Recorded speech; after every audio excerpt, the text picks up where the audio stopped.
हाँ तो बच्चों, स्वागत है आपका मार्क्समैन इन फिजिक्स की एक और नई वीडियो में। मैग्नेटिज्म के क्वेश्चंस कर रहे हैं हम लोग बेसिकली। आज का सवाल आपकी स्क्रीन पर डायग्राम अलग से बना के दिया गया है, आप सवाल को ध्यान से पढ़ें और उसके बाद में क्वेश्चन को करने की कोशिश करें। इसमें थोड़ी सी करेक्शन है, from the loops P and Q नहीं, फ्रॉम द पॉइंट ओ होगा ये। और अब आप क्वेश्चन को ट्राई कर सकते हैं। तो आइए शुरू करें। ये क्वेश्चन बेसिकली बोर्ड में भी एक बार पूछा गया है, तो देखते हैं सवाल को क्या कहता है। कहता भाई, दो आइडेंटिकल सर्कुलर लूप हैं P और Q, दोनों की रेडियस R है, तो रेडियस दोनों की R है एंड कैरिंग इक्वल करंट्स, दोनों में करंट बराबर है, पैरेलल प्लेन भी है और इनकी कॉमन एक्सिस है। P में जो डायरेक्शन है करंट की वो क्लॉकवाइज है और Q में एंटी क्लॉकवाइज है। एज सीन फ्रॉम O से देखने पे P में क्लॉकवाइज है, तो O से जब P में क्लॉकवाइज देखेंगे तो क्लॉकवाइज के लिए नीचे की तरफ एरो लगाया जाता है, और Q में एंटी क्लॉकवाइज है, तो जब O से एंटी क्लॉकवाइज देखेंगे तो एंटी क्लॉकवाइज के लिए एरो ऊपर से लगाया जाता है। एरो एंटी क्लॉक में O से देखने पे ऊपर की तरफ, है ना। तो ये कहता है नेट मैग्नेटिक फील्ड निकालो O पर। अब इसमें कई सारे बच्चे सोच रहे होंगे कि जी ये तो एक्चुअली क्लॉकवाइज बन गई, लेकिन O के लिए ये Q पे जो है ये एंटी क्लॉकवाइज ही है।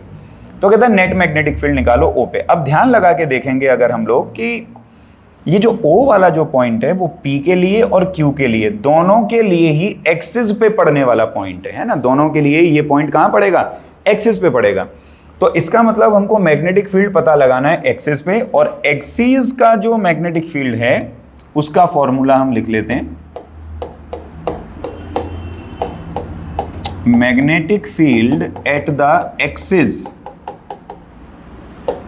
is given by mu naught n I r का स्क्वायर अपॉन में 2 r square plus x square की पावर 3/2। सो ये बेसिकली एक्सिस के मैग्नेटिक फील्ड का फॉर्मूला है, इसी का हम लोग इस्तेमाल करेंगे। एक और बात, क्योंकि मैग्नेटिक फील्ड वेक्टर क्वांटिटी है तो हमको पहले ये भी पता लगा लेना चाहिए कि मैग्नेटिक फील्ड की डायरेक्शन क्या क्या है।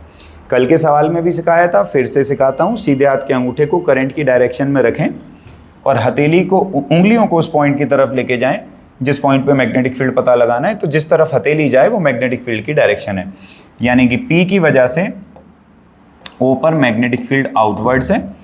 अब जरा Q की वजह से भी आप कैलकुलेट करने की कोशिश करें, तो Q की वजह से जो मैग्नेटिक फील्ड आएगा वो भी क्या आ रहा है?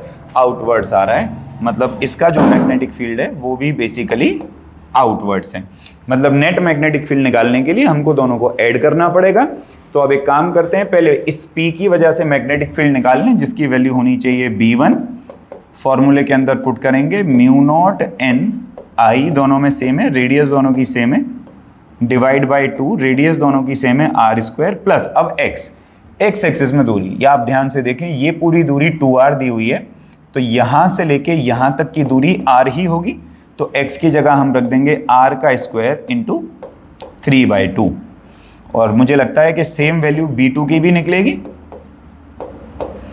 Mu naught n I r का स्क्वायर अपॉन में 2 r square plus r square की 3/2, क्योंकि ये दूरी भी जो है ये भी r ही है।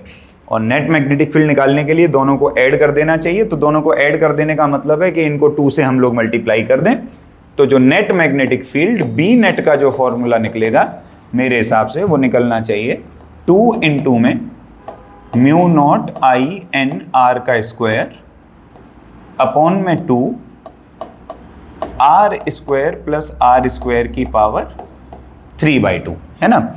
ये निकलेगा, ये 2 से ये 2 कैंसिल हो जाएगा, आंसर बच जाएगा mu naught I n r का स्क्वायर अपॉन में r square plus r square हो जाएगा 2r स्क्वायर की पावर 3/2। ये 2 से ये 2 कट जाएगा, आंसर आएगा mu naught I n r का स्क्वायर बटे में अब 2r स्क्वायर इनटू में 3/2, तो ये हो जाएगा आपका, केवल रह जाएगा 8, and this will be your net answer to the question, है ना। 2r स्क्वायर की पावर 3/2, तो 2 की पावर 3 इंटू में r स्क्वायर की पावर 3/2। अच्छा हाँ, एक सेकेंड, एक r³ यहाँ पे बचेगा भाई, और ये r स्क्वायर से ये r कटेगा, तो फाइनल आंसर आएगा mu naught n I upon में 8 इंटू में r, हाँ, दिस विल बी ना नेट आंसर। थोड़ी मिस्टेक हुई वहाँ पे कैलकुलेशन में, लेकिन ये जो है आपका नेट आंसर यहाँ पर निकलेगा। तो अच्छा सवाल था, कॉन्सेप्चुअल क्वेश्चन था बेसिकली।